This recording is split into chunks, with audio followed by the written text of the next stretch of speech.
Welcome to Crossbody of Work. My name is Evan. I am Javier.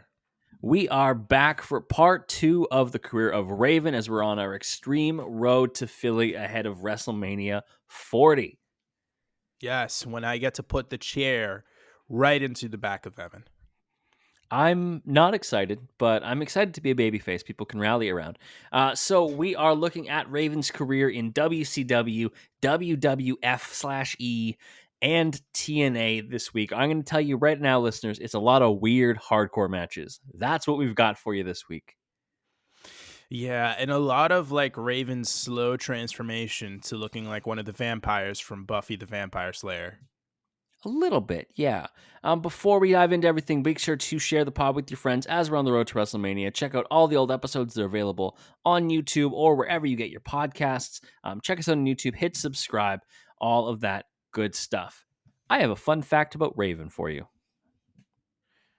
Do you know what Raven's IQ is? Why do you know what Raven's IQ is? Media.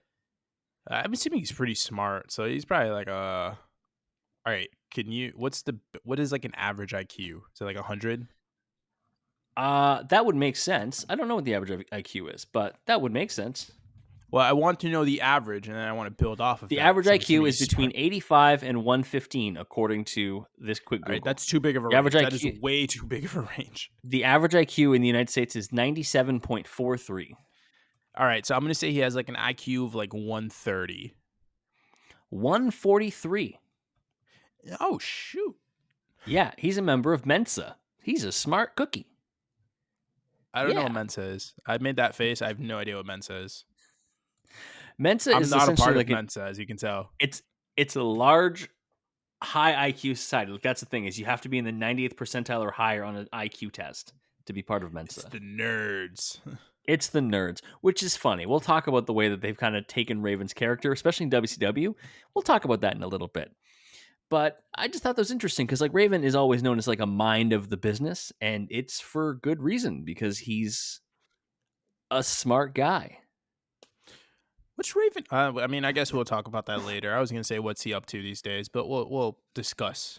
We at will. The end. So when we last saw Raven, he was leaving ECW, and so now we're going to pick up with him in WCW. He made his debut June 30th, 97. He returned to WCW as Raven, so no longer Scotty Flamingo, unfortunately. He was in the front row in Nitro, and then at Clash of Champions in August, Raven defeated Stevie Richards in an unsanctioned match and took a seat in the front row. He essentially had the storyline where he would just appear in the front row with lackeys, slowly forming what would be known as the flock. Raven then became an unsigned free agent by J.J. Dillon, and he got his own rules, which caused the Ravens rules match. So essentially, he only agreed to be part of WCW if he could fight under his own rules. You know, outside interference is allowed, no DQ, things like that, which is a really cool gimmick when you think about it. I like that. The problem is WCW is booking it. Yeah, that is the problem. So that's unfortunate. The flock would grow to have members like Stevie Richards, Horace Hogan, goat. Everyone's goat. I'm sorry, Lodi. Horace Hogan was in the flock. Lodi was in it. Scotty Riggs was in it. Saturn was in it. Sick Boy, great name by the way. All these people were in the flock. Eventually, the flock would disband. We've actually seen the flock disband in other episodes. We've seen some issues between the flock and some of our other episodes before.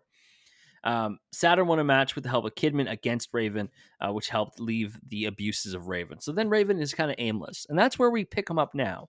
It is Halloween Havoc 1998, and Raven's challenging for the television title against Christopher Jericho.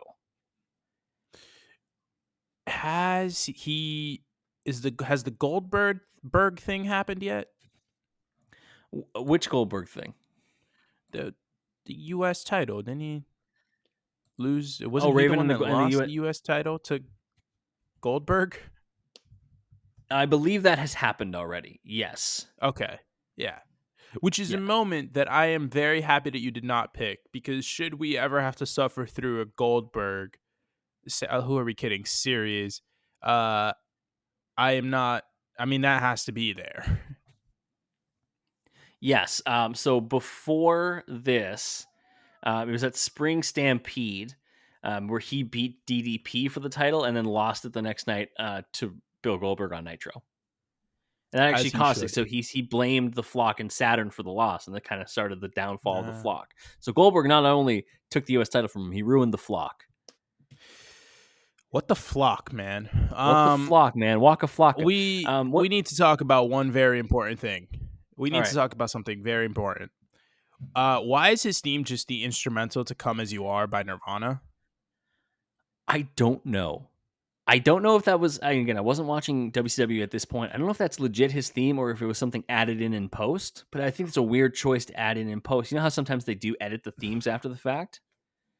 I think it's a weird choice, but I don't know. I was just there like, "Come as you are." Raven's out here. He's got a mic. He's in the corner. He says he's on a losing streak recently, but it isn't his fault. Circumstances beyond my control. What about me? What about Raven?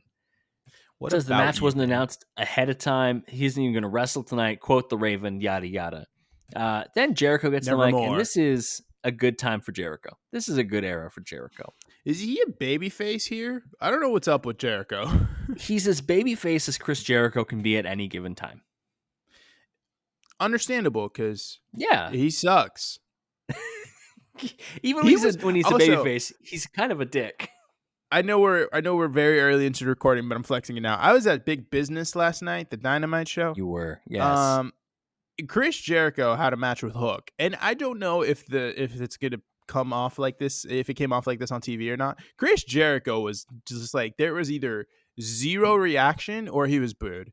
There were like, it was very noticeable the lack of cheers he got at that show. Damn. Okay. Yeah. We're on Chris Jericho heel turn watch? Question mark. Is he heel right now? No. Yes. No. I don't know. He's babyface. No, he's Lionheart. Yeah.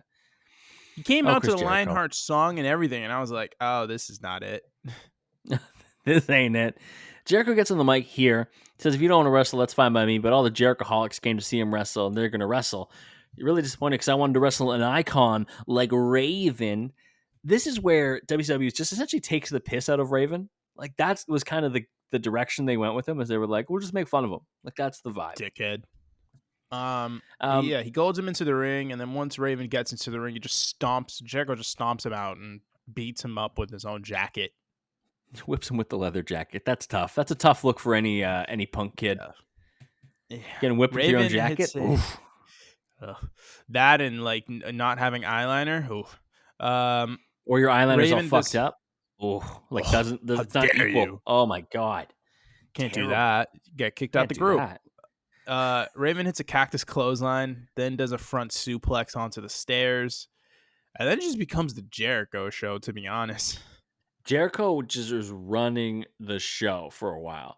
Raven, like, also he looks the same as he does in ECW, but his look has been like refined. Do you think it's fair to say?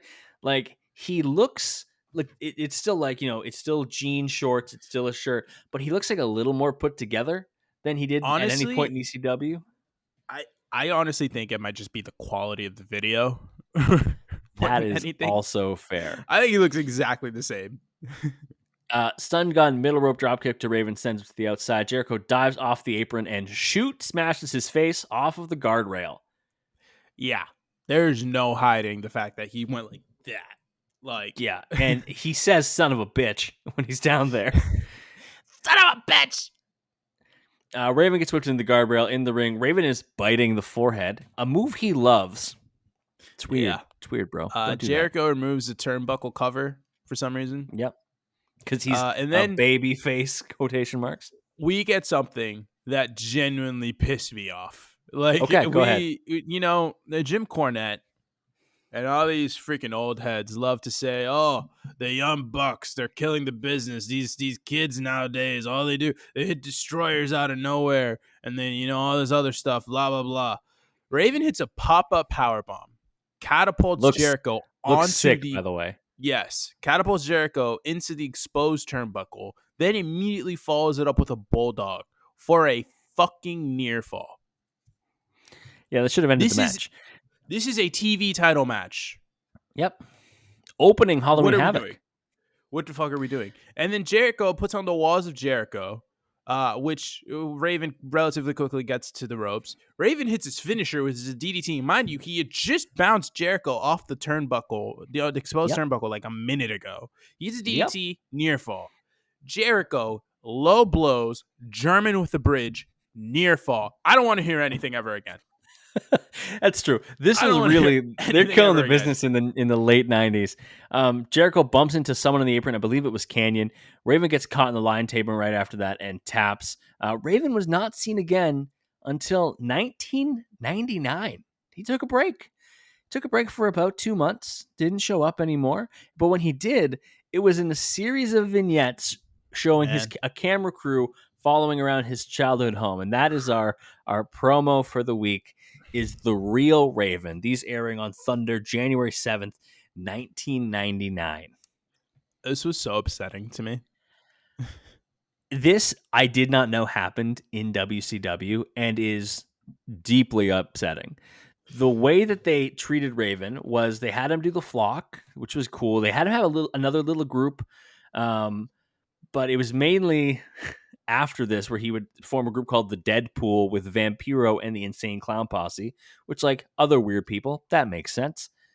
But in between were vignettes where they talked about how Raven actually came from a privileged upper class lifestyle. And so you see this beautiful house and his mom and his grandma.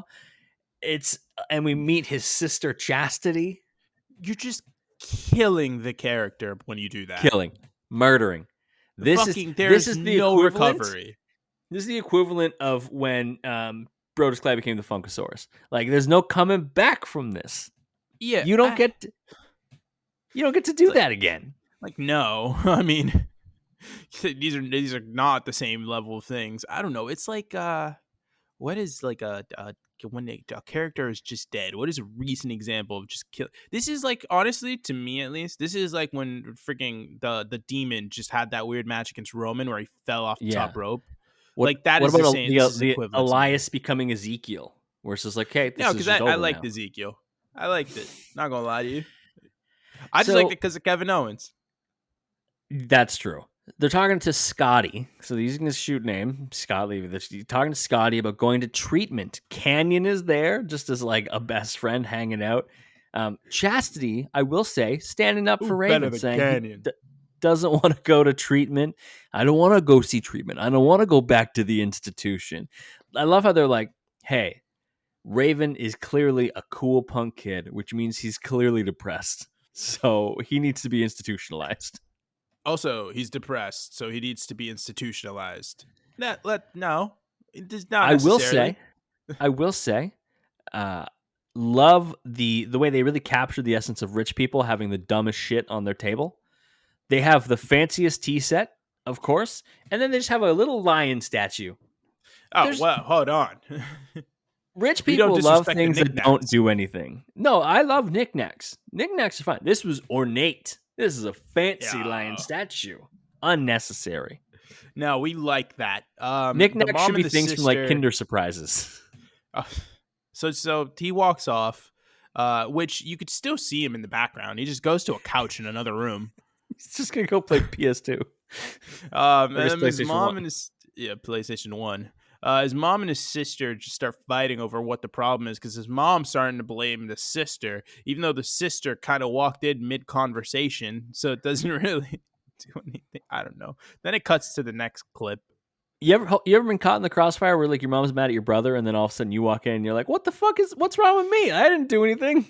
No, because I was the younger brother, so I was like he didn't do You were, anything. you were the He didn't golden do child. anything wrong. Yeah, that's fair. Yeah, we then get the second clip and we're by the pool and here comes James. He's Who's still by James, the Javier? pool. And fucking Sandman pulls up looking like a suburban dad. Like, honestly, this looks like what fucking Mark Hoppus would look like if Blink 182. I don't know if they have a video where they like dress up as suburban people. But if they did, it would just look like Sandman. Like, it feels like that version of Sandman would show up in that music video.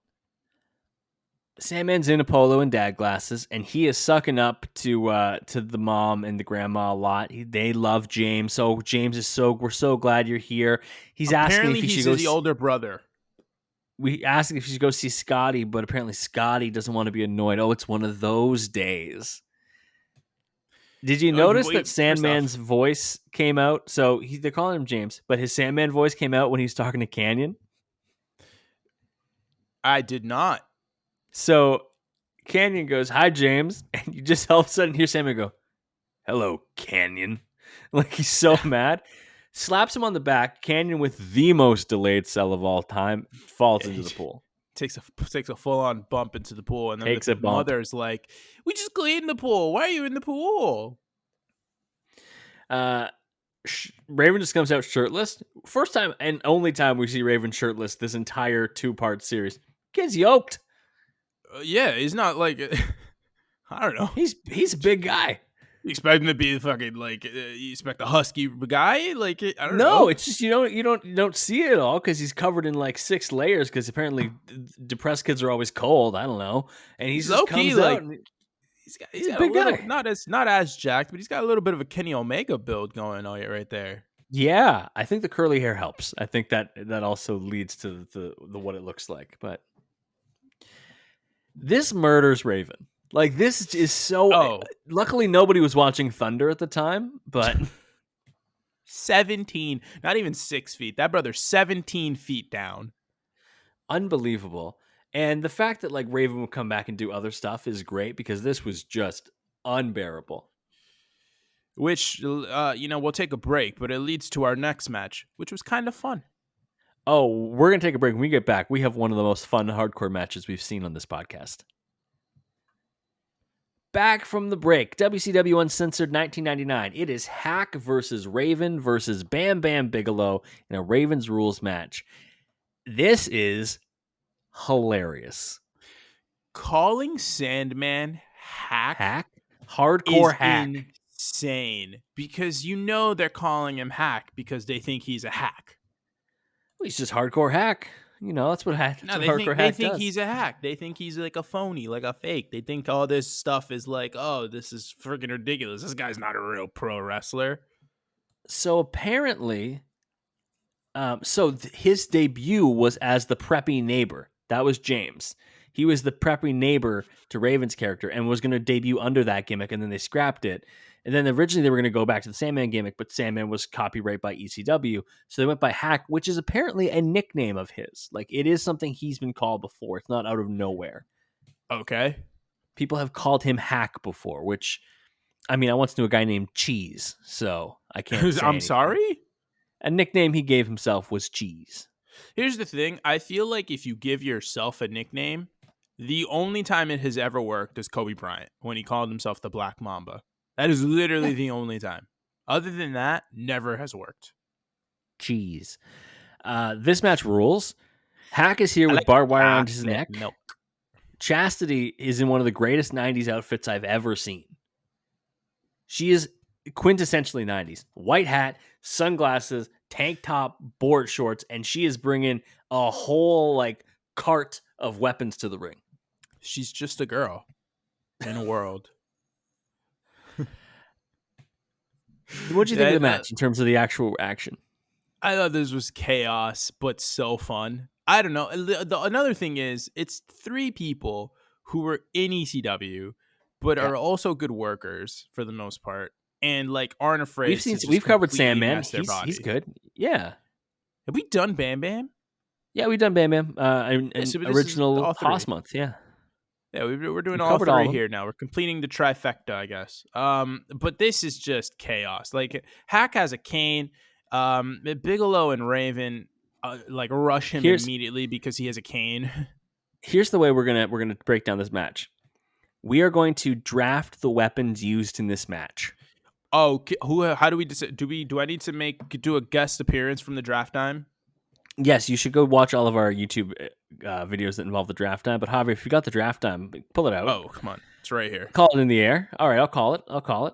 I'm going to call heads today. It is tails. Okay, you get first pick of and I'm so happy. I'm so happy about this. I want the mailbox. Mailbox had some good spots. I think I it's want the Raven goes ham with the mailbox. mailbox at one point.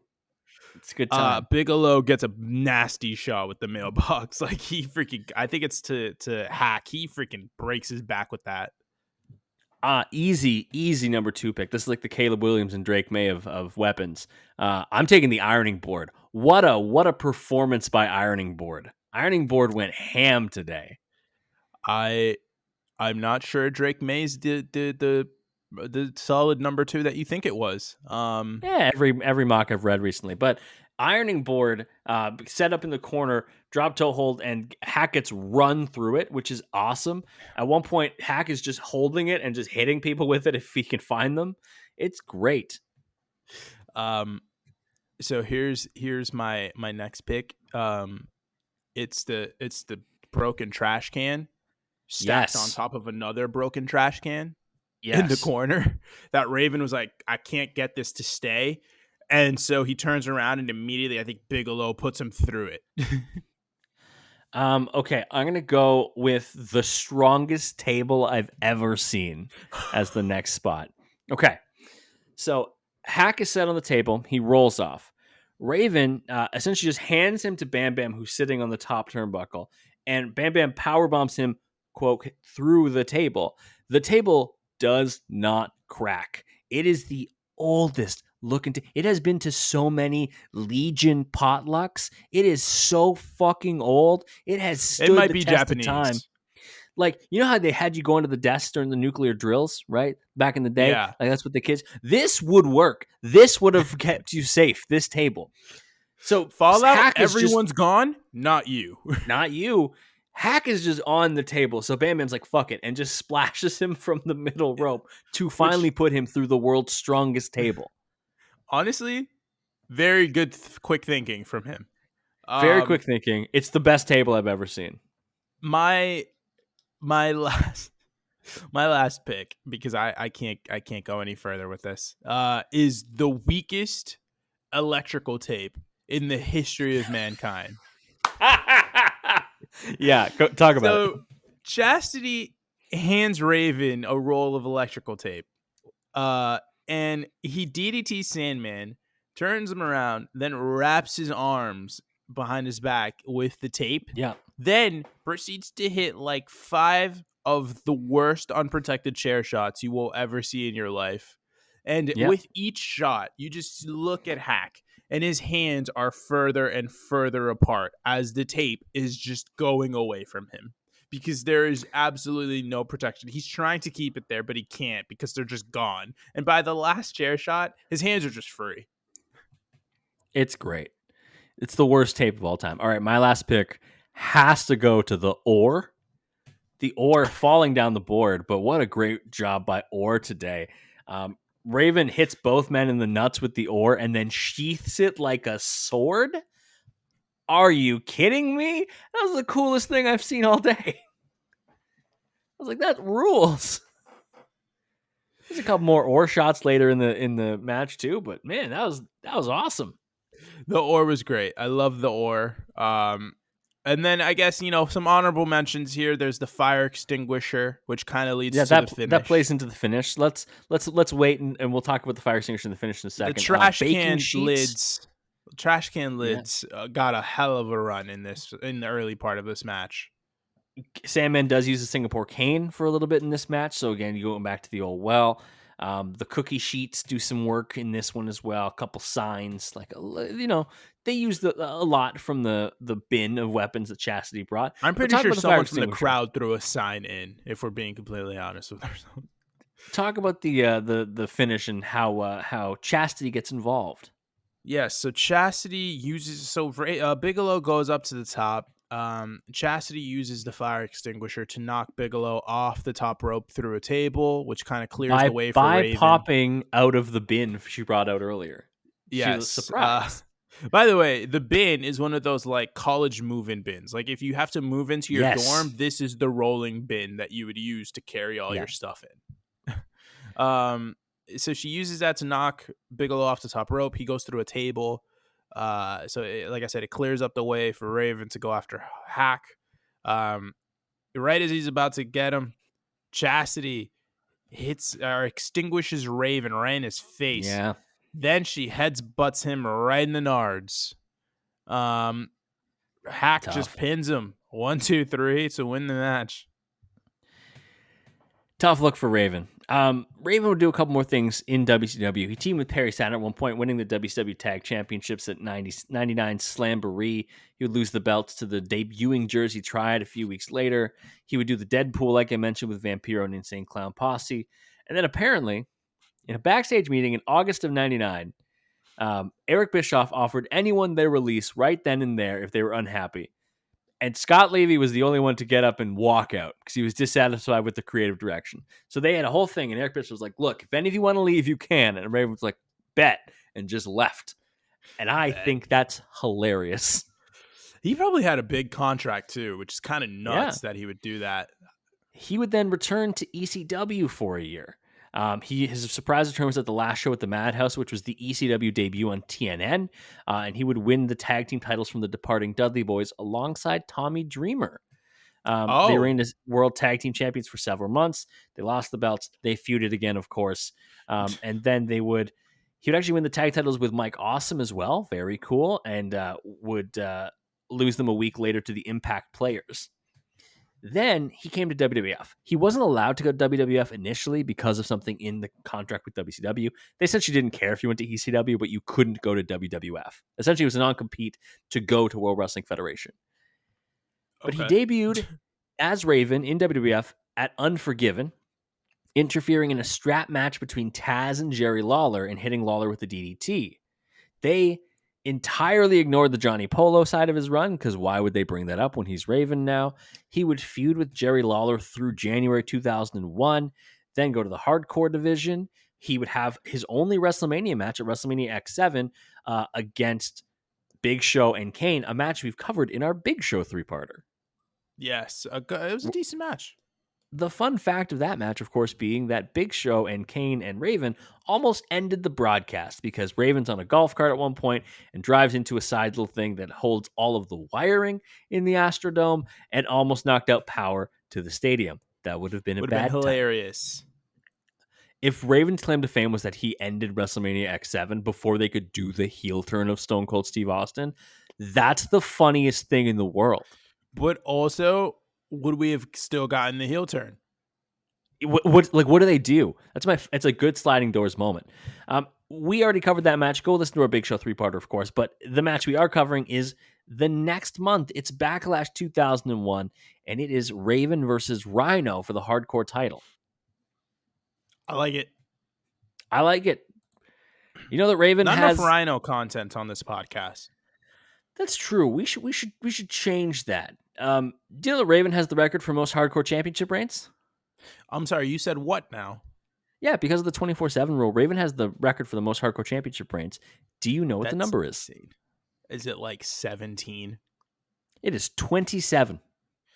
I was off by 10. You were off by 10. Raven has held the hardcore title 27 times. That's insane. Yeah. He was only there for like a year and a half, wasn't he? His run is 2000 to 2003, but there's a whole thing we'll talk about after. But the hardcore thing is really like a couple of months where he wins all these titles. Because he's not even champion going into this match at Backlash. Rhino's champion. He R-truthed it the fuck up. He really did.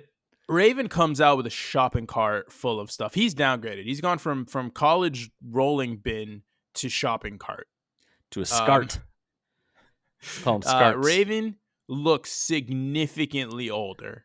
It has been like 2 years, and he has aged. Raven's got the goatee now. The hair's a little different, and he looks dissatisfied with life in a way that I can't fully explain. When I made the comments earlier about the looking like a vampire from Buffy the Vampire Slayer, this is what I meant. From here on out, he is just a vampire. Yeah. Also, this is the GOAT Backlash Arena. I think we all agree with that. It's the one with the little like scythes at the side that swing that Jeff Hardy will jump and grab onto later. It's a great time. I like original sets. I'm excited for the WrestleMania 40 set. No idea what it's going to look like. We are 3 weeks away from WrestleMania 40. We will be there. That's nuts. Yes, drop your food recommendations for Philadelphia. Also, if you are also going to WrestleMania, tell us on social media at Crossbody of Work. We would love to meet people who listen to the podcast. That would be very cool. Yeah, that'd be great. There's gonna be That'd a be lot very of you, great. so It's gonna be a lot of people, and we're excited about that. Rhino absolutely charges and whiffs to start the match. God bless him. absolutely whiffs. Raven does a drop toe hold onto a stop sign. Um, Yep. he runs a trash can into Rhino for a near fall. Rhino absolutely explodes a trash can into Raven's face for a near fall on the I felt outside. so bad because there's no way to sell that other than getting hit with the fucking trash can that compacts on your face. We end up on the outside. Raven put on a chair. Rhino sets up the steel steps in front, and Rhino's going to run up the steel steps and jump onto him. Raven dodges, and Rhino flattens the chair. I love Just, Rhino. I love Rhino. This is so good. Speaking of so good, on commentary, JR and Paul Heyman. Oh, Can all we natural balance of things as it can we should talk? be. Can we talk briefly about Paul Heyman's induction? Go ahead. What the easiest Hall of Fame nod of all time? Maybe Yes, the like goat. from a non-wrestler, one of the easiest Hall of Fame nods in history. Philadelphia is the perfect place to do it Yeah, because ECW, of course. I just think Paul is one of the best innovators in wrestling in history, and then he is a top 2 manager all time. I will hear arguments for Bobby the Brain Heenan, and that's yeah, it. yeah. That's That's it. it. That's the only other one I'll hear arguments I for. mean, here's the thing. He's always gone on to say that the reason why he doesn't say that he's a manager and why he says he's an advocate or a Yeah, special counsel, wise man, all this other stuff, is because he can never be the greatest manager because Bobby the Brain Heenan's the greatest yeah. manager. So he's like, I have to be the best of all this So other I got to be stuff. something else. Yeah, I got to do something Yeah. else instead. Uh, to me, he's the greatest of all time. For anyone or whatever you want to call it, manager, valet, special counsel, advocate. I think he's the best ever. It's also just incredible to me that he had his WCW run, he had his ECW run, and that Hmm. alone was enough to make him a Hall of Famer. But then he's had the last Absolutely. 25 years of his career, which has just been the best part of his career, in my opinion, and like has solidified him as just the fucking guy. Like this is a slam dunk Hall of Fame nod. I cannot wait to hear what his speech is going to sound like. I His speech is going to am be great. really curious to see who inducts him. I think it should be Punk, but I'm very I curious to think see who Punk would be inducts him. great. They're not going to have Paul or Brock Lesnar do it, obviously. No, and They're not Dreamer going to. can't do it.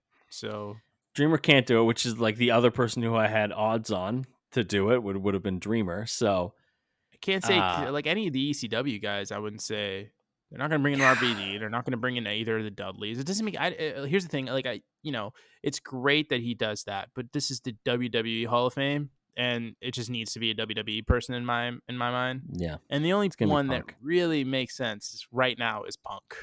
Yeah, I think you're right. I think you're right. God, what a great career. Back to the match. Raven goes off the same stairs to the clothesline, but then gets run to a ring post. Trash can lid shot by Rhino. Steals a keep off sign off of the side barricade and just hits Raven with that. I love the hardcore division. So like everything's a weapon. I can hit you with anything. There's so many side shots. We need to talk about how everything is an unprotected shot to the face. Yeah, that's all they had in the hardcore division was just like watch uh, these people take brain trauma. Rhino does an unprotected trash lid shot to Raven's face. There's a lot of unprotected shots to the head with random stuff such as signs, cookie or baking sheets, trash Yeah. can lids. Raven does a drop toe hold onto the shopping cart. Jesus Christ, Raven, stop it with the unprotected sign shots to the face. Raven does a what I call a supermarket sweep, just runs into Rhino with the shopping cart. Rhino hits him with a sign in the garbage can twice. Rhino is setting up Raven, goes for the gore attempt, but Raven moves, and so Rhino goes right into the shopping cart. This I is a like that good spot. spot. This Then is he a hits him very good twice. spot. He hits him like a couple times with the trash can for a near fall, and then Rhino just No, gets up. it hits him with the kitchen sink. That's what it is. That's a kitchen sink. Yeah, so when Rhino's inside the grocery cart, he's hitting him with the kitchen sink, and that's why JR says everything, including the kitchen sink. Oh my god, I didn't even notice that. I loved it. Then Rhino gets up, hits a gore out of nowhere. 1, 2, 3. Rhino wins, and God, I fucking love the gore. The crowd is so invested. As they should The be. This is a crowd fun is match. electric for like Backlash 01 is an elite show, by the way. It's Oh a yeah. top to bottom elite show. Crowd is definitely helping their case there. Obviously, the invasion storyline would happen very soon after, and Raven would find himself on the WWE East, or the WCW ECW alliance. His most notable storyline during this time is when he was managed by Terry Runnels and destroyed the love interest of Perry Saturn, also known as Moppy. Raven killed Moppy. What a sad time. Raven had not been seen on WWF programs by the end of the year after the winner take all match at Survivor Series. Then he decided to go back into announcing. He would be the new color commentator on Sunday Night Heat. Lasted that for a couple of months. Quit the show, decided to go back to wrestling. He was banished from Raw after losing a match to Tommy Dreamer June 24th, 2002, and was forced to spend the rest of the year on Heat.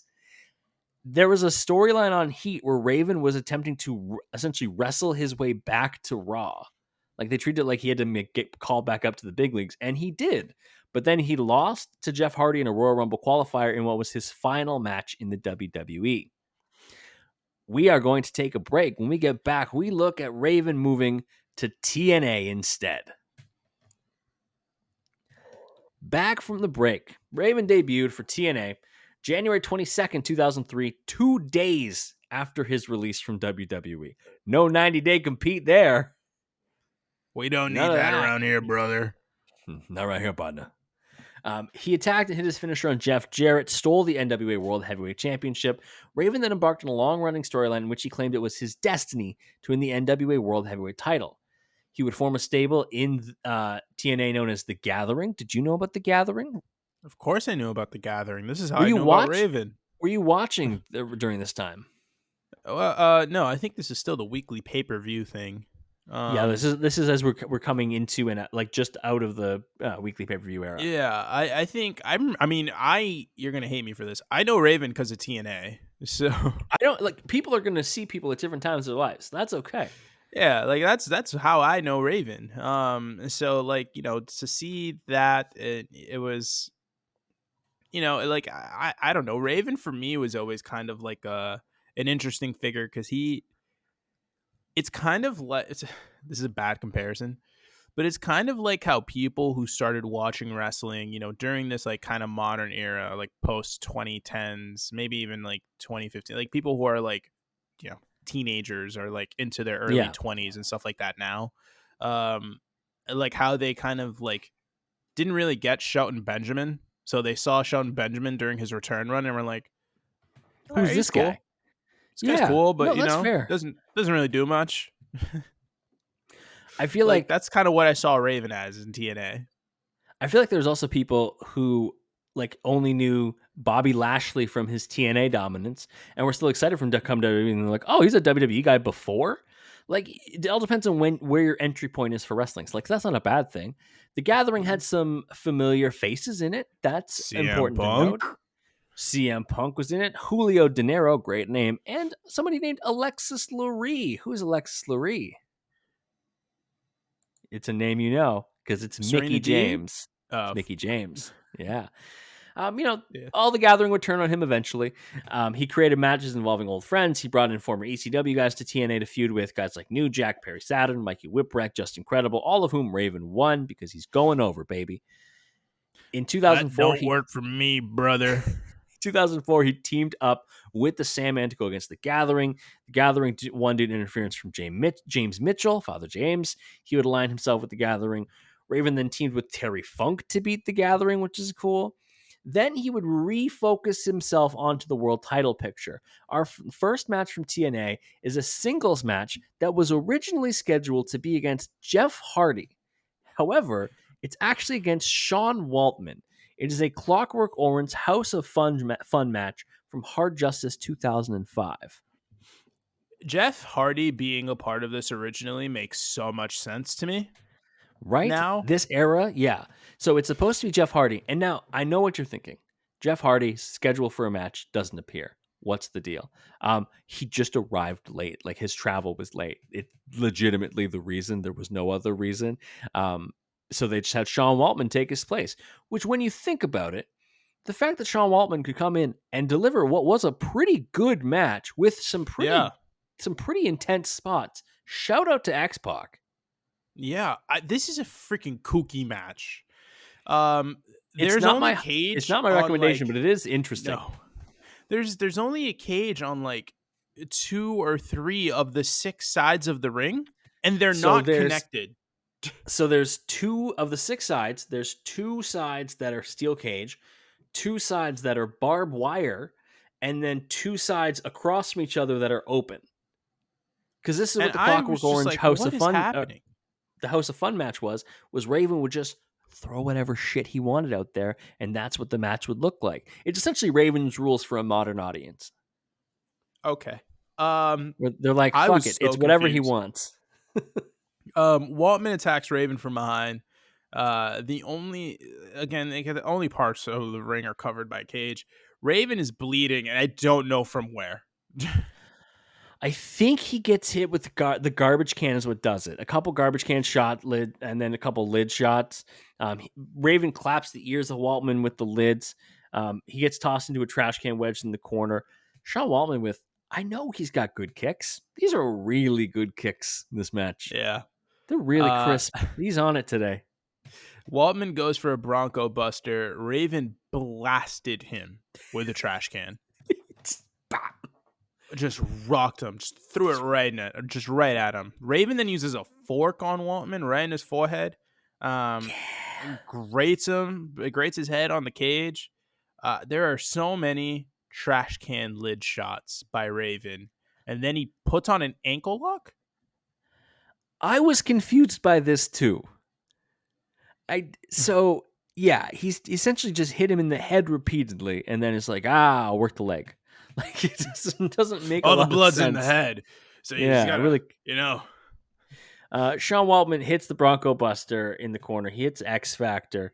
Waltman sets up a table, does like ground and pound on top of the table, and then Sean Waltman goes into the top turnbuckle of the ring on the barbed wire side and hits a senton off the top post, not the top rope, but like the top turnbuckle piece onto Raven through a table. And I was like, that is a good spot. Yeah. Liked it. I liked it too. He had how many inches of space to actually put his feet on that? Because Not a lot. not a lot. He's like walking the plank. Jesus Christ. Raven hits a DDT a little down the line for a near fall. Raven throws Waltman off the stage. He's just walking him back up the ramp and is just like, you know what? No. And just throws him out like the way you throw a piece of gum out of a moving car. Like he's just like, I'm done with you now. And then it just gets stuck to the back side of your car and you're like, crap. I don't know how sticky you think gum is. That would be quite the sticky gum. My goodness. You never know. Maybe you just got the cheap stuff up there in Canada. Raven's looking for and finds some handcuffs. He cuffs Waltman around a ring post. Kendo sticks shots to the back, gets a staple gun, starts asking Waltman if he quits with a mic, and Sean Waltman very audibly, "Give me more, you pussy." It's one way to say no. He blasts him a couple times with a cane, and then Dusty Rhodes comes down here. As we know, dear listeners, there's nothing we love more than a random Dusty Rhodes appearance. Dusty Rhodes is here, baby.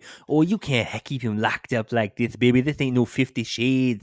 You can't come in here and lock him up like this, baby. So I'm going to unlock myself with Sean Waltman. I'm going to pay the 1,000 credits, unlock Sean Waltman today, baby. What do you think he is? You think he's Akon, baby? He's not Akon, baby. He's not locked down. Can't let me out. Yeah, I'm going to let him out. Baby. So if you can't tell from our impeccable Dusty impressions, he lets Sean Waltman out of the handcuffs. Waltman then dodges a chair shot because Raven does not know that he's been uncuffed and kicks a chair back in Raven's face. Waltman then with kendo stick shots and then the staple gun. My least favorite thing it's my least favorite bit in wrestling. I don't like it. It makes me feel bad. I don't know if you're like this, where if you see someone get hurt in a certain way, that part of your body also hurts. When No. I see, like if somebody's like, oh, I like got a sliver in my finger, like I'll feel my finger, like, okay, like that. I don't like the feeling. I remember Damn, the feeling, or I can imagine what you're the like the feeling is highest like. level empath. I just feel things differently. No, I when when I just see somebody getting their fucking head stapled, no, nope, I'm I out. was just Thank like, you. I was just like Chris Tucker and Ice Cube in Friday. Damn. Like, no, I don't mean that. I don't mean that. I was gonna say put me through a flaming table before making me do staples. I'd take the staples. I would take the staples. As someone who has had staples before, right here, right, you kind of see it right here. Oh yeah, I see Uh, it now. yeah. Even with a numbing agent, it hurts like a mother. You rather go through the flaming Hurts. table? Yeah, put me through that freaking flaming table. Go to our YouTube and watch us draft the best possible matches from all time, including wrestlers who have been on fire. It was our very stressful take a card, make a card series. It went really well. It was so stressful. It was so stressful. Waldman staples Raven 3 times, so it's not just once; Yes. it's 3 times. And then they're back in the ring. Raven back body drops Waltman right onto the cage. The cage freaking collapsed. Just gives way. Raven goes down. He's like, screw it. 1, 2, 3. Raven wins the match off of a back body drop through a cage after being stapled 3 times. One of the more surprising endings to a match I've seen in a long time, because obviously you were used to somebody gets back by dropped into a cage, they just bounce off the cage and come back into the ring. And poor Sean Waltman goes to the floor with Yeah. cage underneath him. Ooh. This match Bodies hit the floor. This match leads to our final match, and it is for the NWA Championship at Slammiversary, June 19th, 2005. It's a King of the Mountain match, baby. Raven versus AJ Styles versus Abyss versus Sean Waltman versus the alpha male Monty Brown. I can't stand King of the Mountain matches. They are just King of the Mountain Explain the King of the matches. Mountain match to people who've never seen them. Okay, so think of a ladder match, Yeah. but in reverse. So okay, here's the thing. It's so you have to the whole objective of the match, like the final objective, the thing you need to do is hang the title. But there's a Yes. whole convoluted thing about getting there. You have to Yes. first pin someone in order to Pin be or able to submit hang somebody. the Yep. title. Yep. And once you do that, the person that you pinned or submitted goes into a freaking penalty box for 2 minutes Yes. while the rest of the match just goes. What is the point of the penalty box, you may ask? I don't know. Why do you need to pin someone in order to hang the title? I don't know. Why are we hanging the title in the first place? I don't know. But you know what? Let's just get crazy. It's a very, very weird time. I don't like it. I don't think it's very good and as a concept. But you know what I do like? Monty Brown. Oh, I knew Monty Brown. I didn't watch TNA, but I remember my brother one time was just like, "Hey, you got to watch. I don't watch TNA, but there's this guy Monty Brown and I feel like you'd love him." And I watched like one match with Monty Brown and I was like, "I do. This dude you're was the in. shit. I love Monty Brown. This guy played Athlete, with the good Bills. charisma. He was in the 93 Bills. He's a Um, great athlete. What a fucking star." Here's the thing. I talked so much crap about the King of the Mountain match and all that. This is my recommendation for the week. This is my recommendation. It's this or the three-way hardcore match. Those are my two recommendations. Strictly because of Monty Brown. Monty Brown was so good in this match. Like, Sean Waltman is on a cage to start the match, on the little penalty box cage for some reason. As the match starts, he dives onto Raven. Styles climbs a ladder, hits a flying Hurricane Rana to Abyss off the ladder. And then Monty Yeah. hits a pounce to Raven, sent him to Timbuktu, pins him. Raven's in the cage. Monty gets to hang the belt, but does he want to hang the belt yet? No, he's got more damage to inflict. Raven was so 2 minutes go by. Raven was back in with a minute and a half. After a minute and a half, there was no way he was in there the full 2. I just wrote, what are rules? Like, Yeah. who cares? Raven doesn't care He's about the only rules. person that didn't adhere to the 2 minutes. Monty hits a power bomb to Waltman, pins him. I wrote, because I love a good fall away slam. And he catches Sean Waltman in fall away slam position. And I'm like, oh, great. A fall away slam's coming. Nope. He sets him up and hits one of the nastiest looking power bombs I've ever seen. He destroys Sean Waltman in a way that I think everyone in 1999 wanted to, but wasn't able to do. I just wrote Monty Brown rules. That I just Yeah, it's here's the its thing. own note is just Doesn't Monty even Brown rules. It doesn't even end because Monty hits a massive pounce to AJ. Raven Yeah. pulls AJ out and pins him ringside because you're able to do that. Monty Brown has gotten 3 pinfalls. He's knocked people out with pounces to a level, or with moves to a level where he's been allowed to pin 3 times. It's the best. I also want to note the reason Raven's even in this match is Raven replaced somebody else in the match. Do you know who Raven replaced? Is it Rhino? It's not. It's Jeff Jarrett. Jeff Oh Jarrett God! attacked a fan from the crowd earlier in the night and got arrested. I assume in kayfabe, but I hope in real life. That fan, Santino Marella. What a plant. So AJ and Sean Waltman are in the penalty box at the same time, and they start making deals. They shake hands. They're scheming. They're scheming. Scheming over there. Raven is there. He can now hang the title. He just unloads with trash can shots to Abyss and Monty at the same time. Waltman gets back into the match. He trades shots with Raven until Abyss takes him out. Yeah.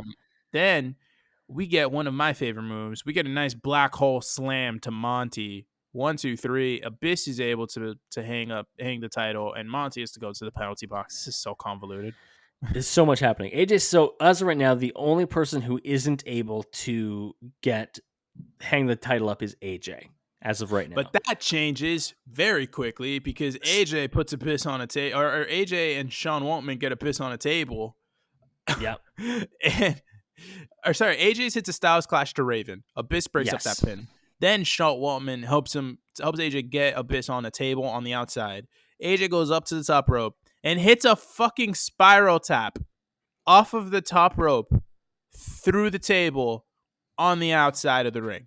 I had to rewind because I thought I saw it wrong. I thought that he did like a splash, and I was like, well, no, he didn't like flip or anything. And then I looked again, and yeah, he had a spiral tap from the to the outside through a table. This, man. AJ Styles in 05 was on something different, man. Like he's 04 about to to hit 07 AJ Styles is just so ridiculous. So Sean Waltman essentially helped Styles. He doesn't break up the pin. He lets Styles get the pin, and that's great. Styles is going to go put the belt up, and he drops it. And Sean Waltman just picks it up and hands it to him. He's like, don't worry, pal. I've got you. It's okay. Gotcha, pal. Then he low blows Styles while he's trying to hang the belt and X Factors him off the ladder. There's the Sean Waltman we know and love. For a pin. He pins him. Yes. So AJ's out of here for 2 minutes. Raven then comes back with your favorite gimmick and staples Sean Waltman. No, thank you. Then Waltman somehow gets the staple gun, and then he low blows Raven. That's why he low blows him. Raven. He gets the staple gun, and he staples Raven in the dick. Just like think for a second. Just living your life, going to work. These people are at work. And somebody staples your balls or staples your dick to your balls. How do you recover from that emotionally and physically? And then he does it to Abyss. He staples his balls. I love that Abyss is like a monster, essentially, but he's like, he doesn't have like titanium nuts, all right? Like I love that canonically, Joseph Park has technically had his nuts stapled. Yeah. That's part of the canon. That's part of the kayfabe now. Waltman and Styles on top of the ladder. Abyss topples it to the outside. Styles goes through a table when they do that. And then Abyss is climbing the ladder. And my guy, Monty Brown, is back and fucking my favorite spot. Bounces him off the ladder through a table. Oh, Oh, I would Oh, draft Monty Brown first overall fucking today. I know he's like 50 something. I don't care. First overall pick, Monty Brown. Raven DDT's Monty. He grabs the title. He starts to climb. Abyss is there. He kicks Abyss. So he fights Abyss off. He hangs the title, and Raven is the NWA World Heavyweight Champion. Raven would remain NW World Heavyweight Champion until September, where he lost the NWA title to. Any guesses? Jeff Jarrett. Yeah, you're right. But in Oldcastle, Ontario, Canada, at a special event of Border City Wrestling, because TNA had briefly gone dark on its national TV time slot prior to jumping to Spike TV, so they didn't actually have the ability to do any weekly TV. So they did a title change in another NWA based promotion, which was Border City Wrestling. The other reason that that Raven lost is because interfering on Jarrett's behalf was America's Most Wanted, Chris Harris and James Storm. Yeah, so they kind of helped Jarrett win, which I just thought was interesting.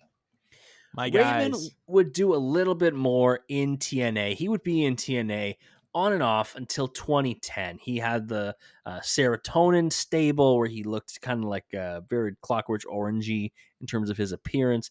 He would be gone for a year, come back and align with Dr. Stevie and EV 2.0. He was a part of that gimmick.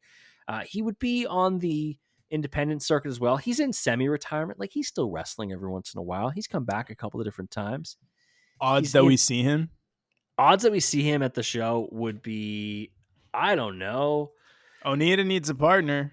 Onita does need a partner. While we're talking, you know what? Yeah, let's talk. We're talking Extreme. Let's talk about the show we're going to. We're going to Battleground Championship Wrestling, tribute to the Extreme 2. And on the show card right now, like, we're seeing Masato Tanaka versus Rhino. We're seeing Al Snow versus Shane Douglas. We're seeing Too Cold Scorpio versus Hoovy. Team 3D, to the Dudley Boys, versus Atsushi Onita and a mystery partner. What is that going to be? Also, Tajiri versus Super Crazy. This is going to be awesome. This is gonna be, Yeah. I'm gonna be 9 years old again. I am so excited. I'm gonna be there. Like, I know all of you, but none of you from ECW. I like your work in the Cruiserweight Classic, Tajiri. September 23rd, 2022, Raven would be inducted into the Impact Hall of Fame, which I thought was very neat. Yeah. Yeah. He was inducted in the Hall of Fame by Tommy Dreamer. A fitting tribute. That makes so much sense. Yeah. That is the career of Raven, Scott Levy, from Scotty Flamingo and Johnny Polo to Raven everywhere else in the wrestling world. What did you think diving into both parts of this?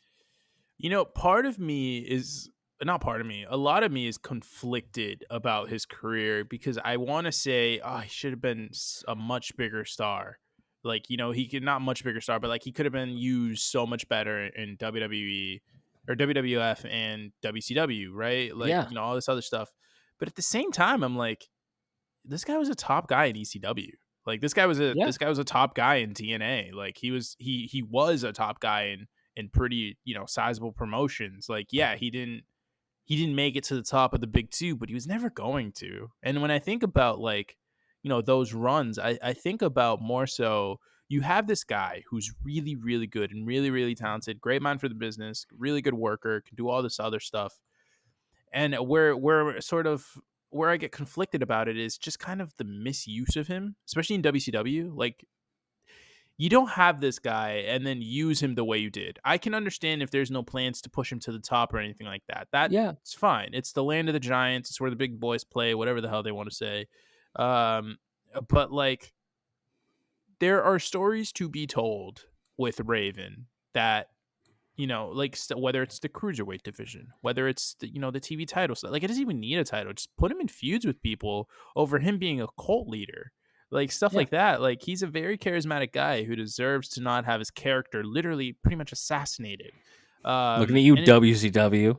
yeah, and in WWF, like, I understand. Yes, he comes from ECW. He's a hardcore guy. But you don't have to typecast him as that. Like, he could have done so much more than just that in WWF. I think that's my biggest gripe is the consistency with which Raven to some people is boiled down to guy with a shopping cart full of weapons or a Yeah. trash can full of weapons because he makes the Rumble hardcore, the one Rumble he's in. Like that's what WWE that's all they had for him was like, hey, you're from ECW, they had weapons, you bring weapons. Like he's a much more nuanced character or has the potential to be a much more nuanced character than that. So it's just weird when he gets boiled down to just that. And I think Yeah. TNA did a better job with him than Yeah, WWE they did. did. Like they They really did. let him do some interesting stuff. At that point, I think maybe a little at some parts of his run, a little past his physical prime in terms of his in ring stuff. But I think if you look at his ECW stuff and his TNA stuff, you get like a really coherent career. And it's just a Yes. bummer that didn't happen in the two biggest promotions of the time. Yeah. And overall, I would say it's a very good career. Like I don't know, Absolutely, if there were a pro wrestling Hall of Fame, I think Raven would absolutely be in it because he would absolutely, deserve it to the fullest extent. I don't think we'll ever really see him in the WWE Hall of Fame, probably unless not. maybe like 20, 30 years from now if it's real slim pickings.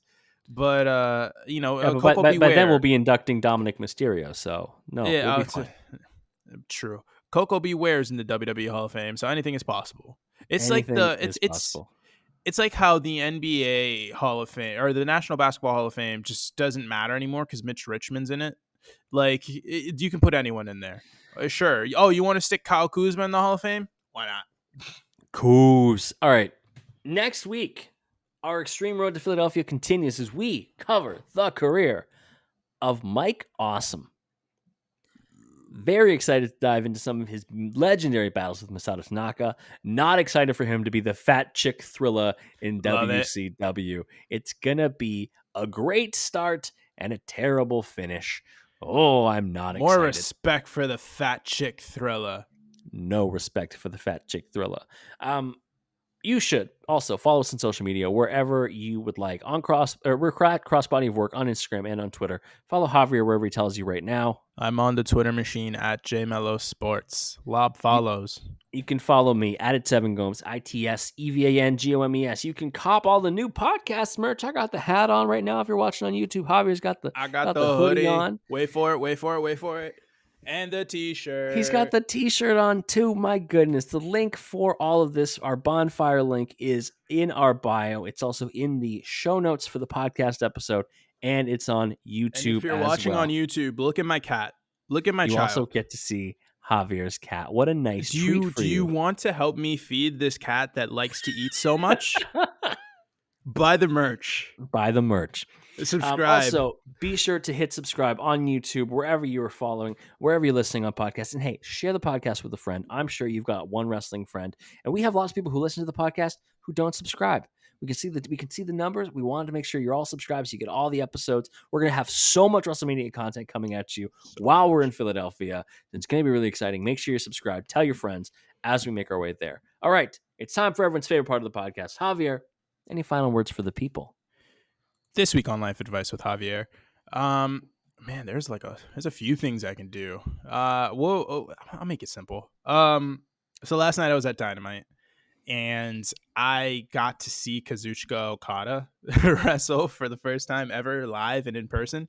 And for me, I can't even begin to describe the feeling of like elation that I felt in that moment because I mean, Evan, I am the biggest Okada mark You there are is. Like the biggest Okada mark. I think he's the greatest wrestler of all time. I think that the conversation is literally just him, Kenta Kobashi, and maybe Stone Cold Steve Austin.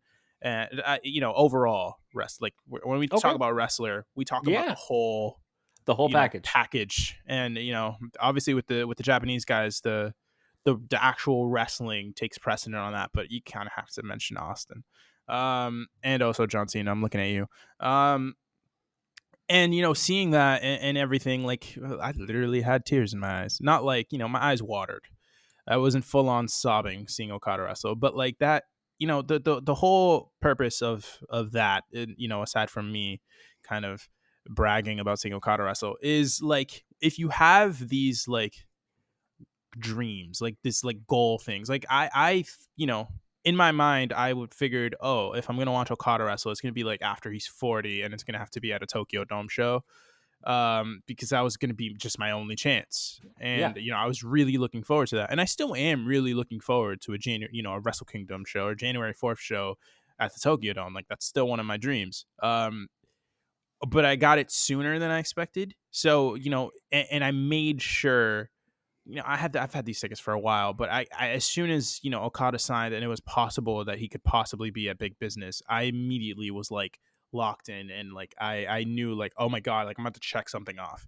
And Yeah. the whole point this week for my life advice this week is, if you have an opportunity to check one of those things off, it doesn't matter if it, like, if it's inconvenient or if it's, like, a little tough to do, just freaking do it. Because Yeah. that moment, that feeling that I had the second that I heard the freaking coins drop and I saw this man just doing the fucking Rainmaker pose on the stage before the bell even rang, nothing, and I repeat, I mean literally nothing, could have made me feel better in that moment.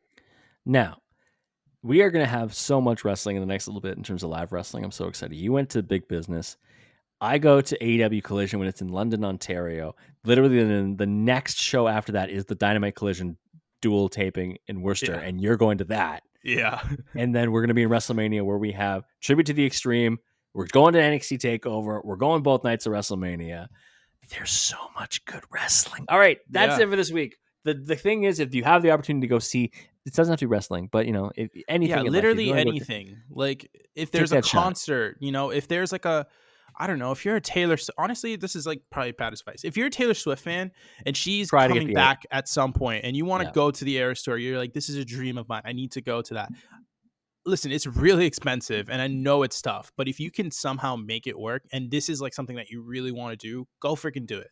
Like, it's going to be worth it for you, because it's something that it's a goal. It's a dream goal of yours. Just fucking do it. Just do it. It's worth it. I promise you. You were Shia LaBeouf. All right. We're back next week. We're talking Mike Awesome, and we're on the road to WrestleMania 40. We will talk to you then. Later.